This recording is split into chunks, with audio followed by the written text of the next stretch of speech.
All right, and some exciting consumer headlines now. Regal Cinemas is reopening its theaters next month.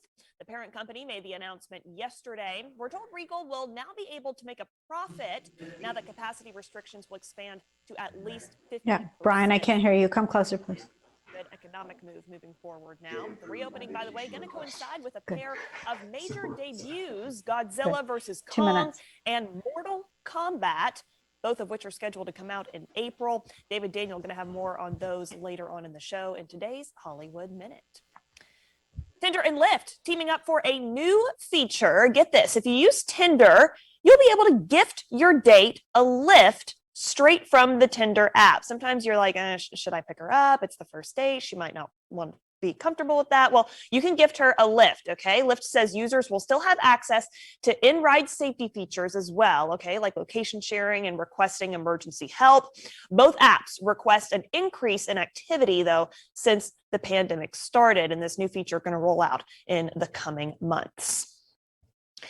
Taco Bell stepping up its game with a restaurant makeover. Take a look at this. The fast food chain planning to expand. All right, Chef Jamie, you are right after the SpaceX launch story coming up in about 2 minutes. Drive-through lanes. Okay, so the drive-through is going to be expanded. You have 4 to 5 minutes. We won't cut you off, but we've got you slugged for 4. But if you go to 5, it's all good. Some locations they hope to have by the end of the decade, but some are going to be cantinas, like you saw there on your screen. They're going to have outdoor fire pits, game areas, full bar. This is a drive-through, people. This is Taco Bell. Not the one we're used to, though. They are stepping it up. Be on the lookout for that again in the coming decade. Wow, amazing. Disney testing out new facial recognition technology. The park rolled out its test system yesterday at Walt Disney World's Magic Kingdom as a way to focus on more touchless experiences in the parks. Now, here's how it works. Technology converts a guest's face and gives a unique number ID, tying it to your admission ticket. If you think that's a little weird, though, if that kind of freaks you out, don't worry. The test is optional. But Disney does say it'll make every effort to secure the confidentiality of guests' information, though it also acknowledges that no security measures are perfect or impenetrable. So think about that if you want to move forward with this facial recognition test. And another tech headlines, is your internet service dragging? I feel like a commercial. Is your internet service dragging? Yeah, it's not an ad. Don't worry. The Federal Communication Commission, though, does want to hear from you about how slow your internet is. All right. The agency announced a new outreach initiative on its website to gather your experiences with broadband internet. And you can provide your experience about availability in your area. This is all just part of the FCC's effort to improve the accuracy of existing broadband maps. And that information then going to help shape future decisions about where service is needed. If you've got any aspiring astronauts at home, gather them, bring them around the TV. They're going to hear this. Lego has announced its biggest space shuttle yet. The company set to release a model of the Discovery Shuttle and the Hubble Space Telescope. And get this, NASA actually going to work with Lego on the project. And the release, by the way, going to mark the 40th anniversary of the Space Shuttle flight in April of 1981. And once you put it together, the Space Shuttle. All right, stand by, Miss Chef Jamie. 2 feet long. That's quite a shuttle. You can buy it starting April 1st for $200.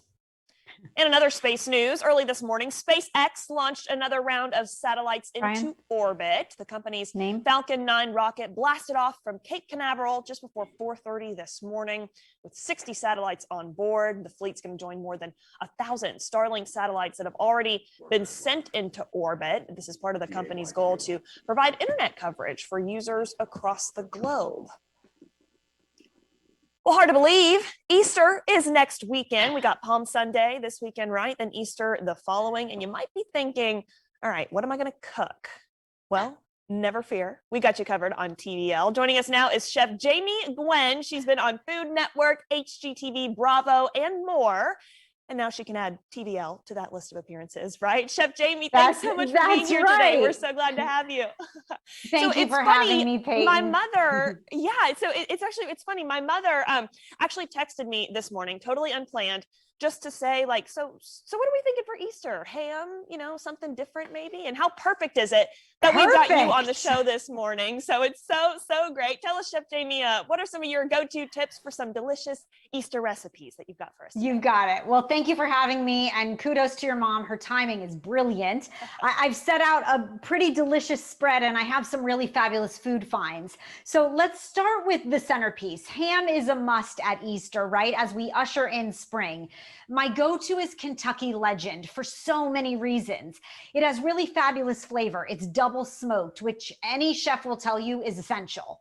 It's also the nation's #1 natural juice ham, and it's really easy. I think we all have a little bit of culinary fatigue after a year of cooking at home, right?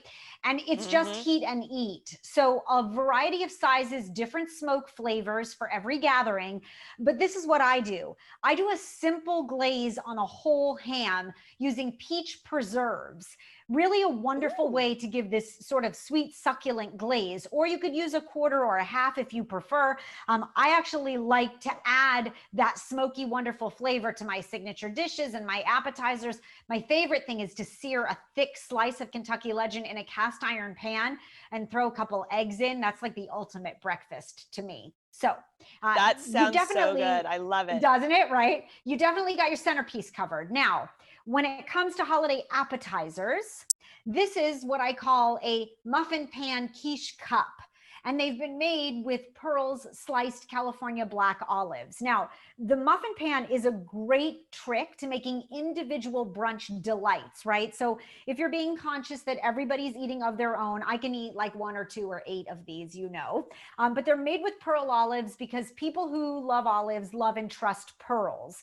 100% grown and packed in sunny California, which is my home state, picked at the peak of freshness. You can see and taste the difference. There are no mushy olives here, and they're always a staple in my pantry. I'm a new mommy, Peyton, and I have a 1-year-old son, and we've begun putting olives on all of our fingers. It's really fabulous, actually. Yeah, they're always Pearl's olives, of course. I really appreciate the fact that Pearl's is committed to keeping jobs in the U.S.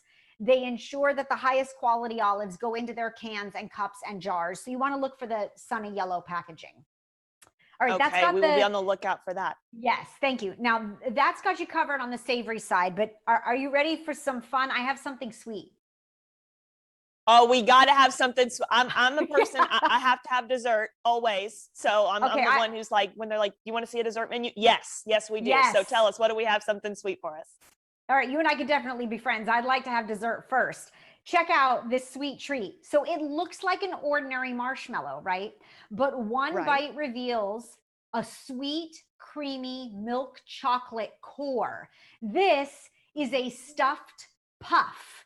It's a milk chocolate filled marshmallow. And talk about a fun addition. I know, for your Easter egg hunt. And by the way, they came out with limited edition colored stuffed puffs. Sunflower yellow, bubblegum pink, daydreaming blue. And they make an amazing s'more. So, around the campfire or the backyard barbecue. But if you want my hack, you pop it into the microwave for 7 seconds and you have instant gratification s'mores. I'm telling you, this is going to make you a culinary hero. I know. Oh, Chef Jamie, my mind is like blow. I feel like I'm never buying regular marshmallows ever again. Stuffed puffs.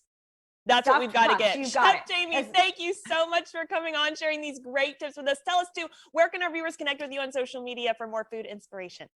You got it. Thank you. I've posted all the information, recipes, and more at dailylounge.com. And I hope you'll become a friend on social at Chef Jamie Gwen. At Chef Jamie Gwen, you see those links there. Chef Jamie, thank you so much. Awesome food tips for us. Thank you, happy spring. Thank you. All right, after the break, if you're... Thank you, Chef Jamie. That was great. I will send... Thank you for having me. I will send Myra your link by the end of the day. Awesome. Thank you so much. Here we go. Thank you.